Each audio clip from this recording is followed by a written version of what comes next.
നമ്മളൊക്കെ നമ്മുടെ ജീവിത സാഹചര്യത്തിൽ വല്ലാത്ത ക്രൂരമായ സാഹചര്യത്തിലൂടെ കടന്നു പോകാറുണ്ട്. എല്ലാ ജീവിത സാഹചര്യങ്ങളും നമുക്ക് എതിരെ വരിക. എവിടെ നോക്കിയാലും പ്രശ്നങ്ങൾ, എവിടെ നോക്കിയാലും പ്രതിസന്ധികൾ, എപ്പോഴും വല്ലാത്ത ബുദ്ധിമുട്ട്, മനസ്സിനൊരു സമാധാനം ലഭിക്കുന്നില്ല. അങ്ങനെ ജീവിതം അവസാനിപ്പിക്കുന്ന എത്ര ആളുകൾ. അങ്ങനെ ഒക്കെ നമ്മുടെ ജീവിതത്തിലേക്ക് വരുമ്പോഴേ പ്രവാചകന്റെ ജീവിതം ഒന്ന് വായിച്ചാൽ മതി, നമുക്ക് മനസ്സിലാകും പ്രവാചകൻ എത്രത്തോളം പ്രതിസന്ധികളാണ് ജീവിതത്തിൽ നേരിട്ടത് എന്ന്. അവിടെയുള്ള തൻ്റെ സമുദായത്തിൽ നിന്ന് എത്രത്തോളം പ്രതിസന്ധികളാണ് പ്രവാചകനെ നേരിട്ടതെന്ന്. തൻ്റെ സ്വന്തം നാടല്ലേ, തൻ്റെ സ്വന്തക്കാരല്ലായിരുന്നു, അവരുടെ കയ്യിൽ നിന്നാണ് പിന്നീട് പ്രവാചകന് ഇത്രത്തോളം ക്രൂരമായിട്ട്, ഇത്രത്തോളം വേദനാജനകമായിട്ട് പ്രവാചകൻ നേരിടുന്നുണ്ട്. ഒരിക്കല് പ്രവാചകനെ പള്ളിയിലിരിക്കുകയാണ്. ആ സമയത്ത് പിറകിലൂടെ ഒരു അറബി കടന്നു വന്നിട്ട് പ്രവാചകന്റെ കഴുത്തിലുള്ള ഒരു കരുത്ത ഒരു ഷാളുണ്ടായിരുന്നു, അത് വല്ലാതെ പിടിച്ചു വലിച്ചു. പ്രവാചകന്റെ കഴുത്തിലൊരു പാട് വന്നു. സ്വഹാബികൾക്ക് ഇത് കണ്ടപ്പോൾ വല്ലാതെ ദേഷ്യം തോന്നി. നബി അറബിയെ നോക്കിയിട്ട് പുഞ്ചിരിച്ചു.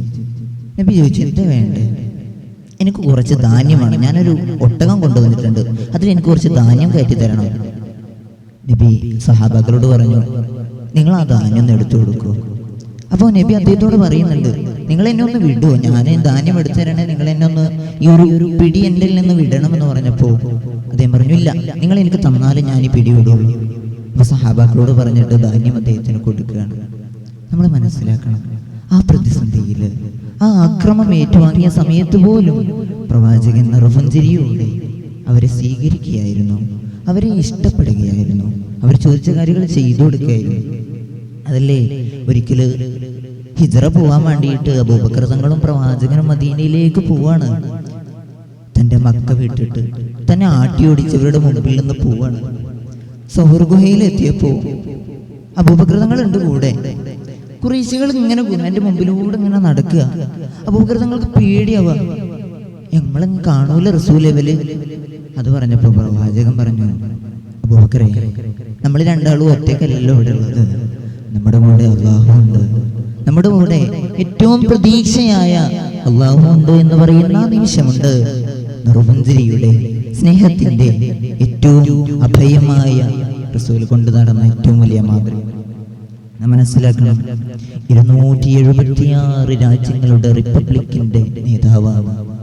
ആ നേതാവാണ് ത്വായിഫിലേക്ക് കടന്നു പോയ സമയത്ത് തൻ്റെ കുടുംബക്കാരെടുത്ത് സമാധാനത്തിന് വേണ്ടി പോവാണ്. ഖദീജ ബീവി പോയിട്ട് 3 മാസമായിട്ടുള്ള ആ പ്രതിസന്ധിയിൽ മനം നൊന്ത് നിൽക്കുന്ന റസൂല് ത്വായിഫിലേക്ക് കടന്നില്ല സമാധാനത്തിനായിട്ട്. അവിടെ ചെന്നപ്പോൾ ഭ്രാന്തന്മാരെ കൊണ്ട് കല്ലെറിയിപ്പിക്കുക, പാവപ്പെട്ട കുട്ടികളെ കൊണ്ട് റസൂല് കാലിൽ കല്ലെറിഞ്ഞു, ചോര പൊടിഞ്ഞു ഒഴുകുന്ന റസൂല് ഓടി ഒരു മരത്തണലിരിക്കുകയാണ്. സമാധാനത്തിനായി ഒന്ന് ശ്വാസം വലിക്കുകയാണ്. ചോര പൊടിയുന്ന കാലമായിരിക്കുന്ന റസൂലിന്റെ അടുത്ത് ജിബ്രീൽ വന്നിട്ട് പറയാണ്, റസൂലെ, നിങ്ങൾ ഒന്ന് സമ്മതം തന്നാൽ മതി, ഞാൻ ഈ കാണുന്ന സമുദായം മൊത്തം ഈ 2 മലകൾ കൊണ്ട് ഒറ്റയടിക്ക് ഞാൻ തകർത്തു തരാം റസൂലെ. റസൂലെ, ഒന്ന് സമ്മതം മൂല്യം.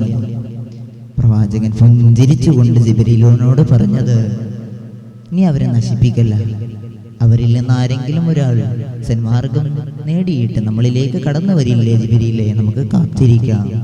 അതായിരുന്നു പ്രവാചകൻ നമ്മോട് കാണിച്ചു വെച്ചത്. എത്ര മൃദുലമായിട്ട് പ്രതിസന്ധി ഘട്ടത്തിൽ ആ പ്രവാചകൻ പെരുമാറിയെന്ന് നാം മനസ്സിലാക്കണം. പ്രവാചകന്റെ ജീവിതം മുഴുവൻ പ്രതിസന്ധികളായിരുന്നു. പ്രവാചകനൊക്കെ വഹി ഇറങ്ങുന്ന സമയത്ത് പ്രവാചകന്റെ നെറ്റിയിൽ നിന്ന് വിയർപ്പൊലിക്കാറുണ്ടായിരുന്നു എന്നുള്ളതാണ്.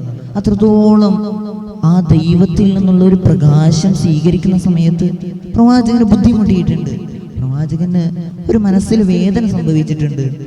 അവിടെയെല്ലാം പ്രവാചകൻ ആ പ്രതിസന്ധികളെ ഏറ്റവും നല്ല പ്രതീക്ഷകളെ കൊണ്ട് തൻ്റെ അനുയായികൾക്കും മനസ്സിലാക്കി കൊടുത്തുകൊണ്ട് ജീവിക്കാൻ പഠിപ്പിക്കുകയായിരുന്നു.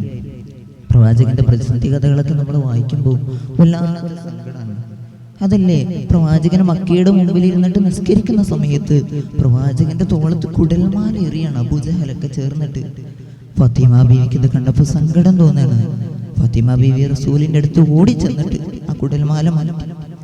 പ്രവാചകൻ പറഞ്ഞത്, ഹസ്ബുനല്ലാഹു വനിഅമൽ വകീൽ, നമുക്ക് അള്ളാന്റെ കൂടെ. പേടിക്കണ്ട ഫാത്തിമ, പേടിക്കണ്ട.